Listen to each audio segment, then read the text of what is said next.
Jerry Seinfeld may have had his challenges working with Hugh Grant, but Grant's experience on Unfrosted was truly great.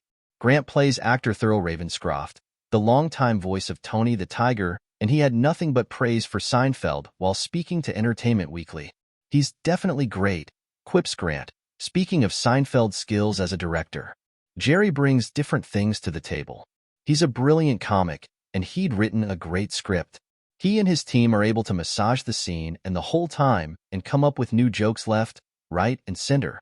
He was lovely and very supportive of me." In line with some of his later career choices, Grant says that Ravenscroft is another pompous actor who is overly proud of his abilities. Seinfeld described the character as a frustrated Shakespearean actor who has to play this embarrassing character to make his car payments. "It's very Paddington too," Grant teases. Perhaps too much. Ravenscroft was a very grand theater thespian who thought all this was very beneath him. So that's really the joke of the whole thing. "I do appear once or twice as Tony the Tiger, but otherwise I'm this tortured theater actor." Meanwhile, Seinfeld told Jimmy Fallon on The Tonight Show that Grant was a major headache. "We had lots of fights. He's a pain in the ass to work with. He's horrible," Seinfeld recalled. "He tells you before you work with him, you're gonna hate this." And he's so right.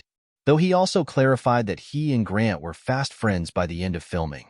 "We shot for 10 weeks, and that night that he and I had dinner, and we got drunk having dinner, that was the greatest night," Seinfeld said.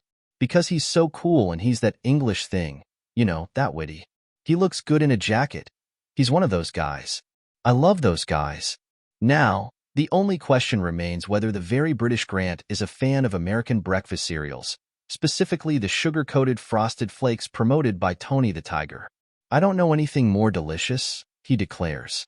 "Except perhaps Cocoa Pops." Unfrosted hits Netflix on May 3rd.